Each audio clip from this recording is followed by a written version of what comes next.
Teenage pregnancy is a complex and often misunderstood issue affecting millions of young people worldwide.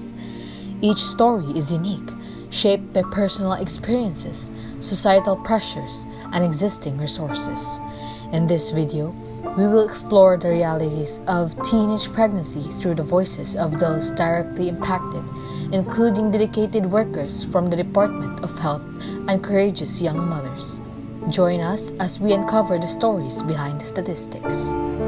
To understand the prevalence and implications of teenage pregnancy, we first turn to the experts. We spoke with Rebecca Gorgonio, who has been working in this field for 30 years. Pila na kakatuig sa imong serbisyo mo? 30 naman siguro. 30. For the past 1.5 year from 2024 to present, pilay percentage or reports about teenage pregnancy cases sa atong isla? Kung i-appeal ang 24, 25, mga 15 naman. 15? 15 na ang teenage. Teenage pregnancy. Teenage pregnancy. What are mostly reasons nga kanang naingana ang mga teenagers?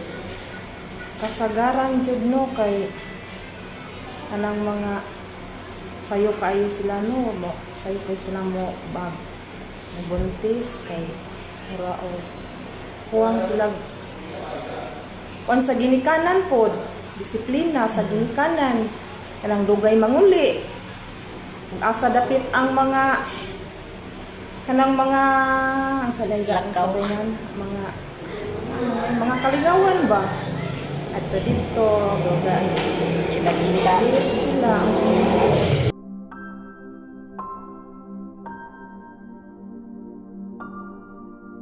While statistics paint a picture of a broader issue, the personal stories of those affected reveal deeper truths. We spoke with, let's call her Nene, a brave young woman currently navigating her own journey through pregnancy. Pila yung edad? 18.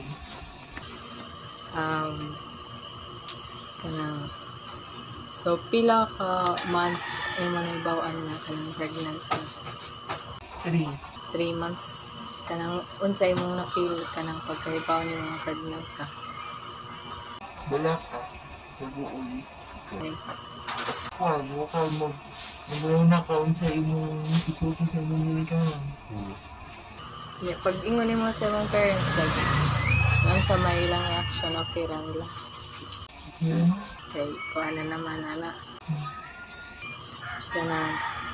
What are your plans sa imong pregnancy journey? Most stop the school like din Sa mag-college ka niya. After mga pila ka years okay na ko most pila ko college. Support is critical for young mothers like Nene.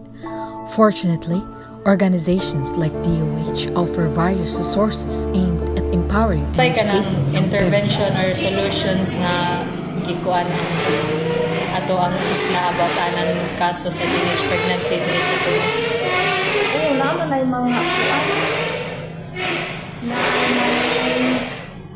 gituan man na sila gitud gi naama may program mga gikuan sa high school bitaw sa mga high school Program sa school?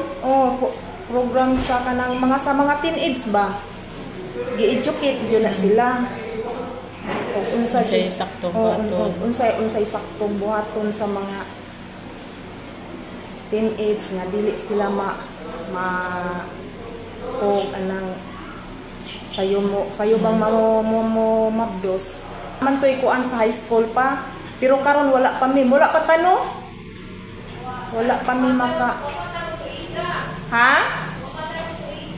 okay sa una kada high school man to adtuon. What are your advices para sa imong fellow teen moms or teenagers? Di sa magdali-dali. Yeah, naon sa inyo dapat nga. Dapat piliin mga tao nga kaya nga. O tarong ba? Makaingon di ka nga muna na imong silang po. Kanang panagutan jud ang gimuhang kuan. To make a difference, community engagement and awareness are essential. Together, we can create a supportive environment for teens dealing with pregnancy. Teenage pregnancy is not just a statistic, it's a reality for many young people. By listening to their voices and understanding their experiences, we can advocate for better resources, education, and support. Let us work together to ensure that every young person has the opportunity to thrive regardless of their circumstances.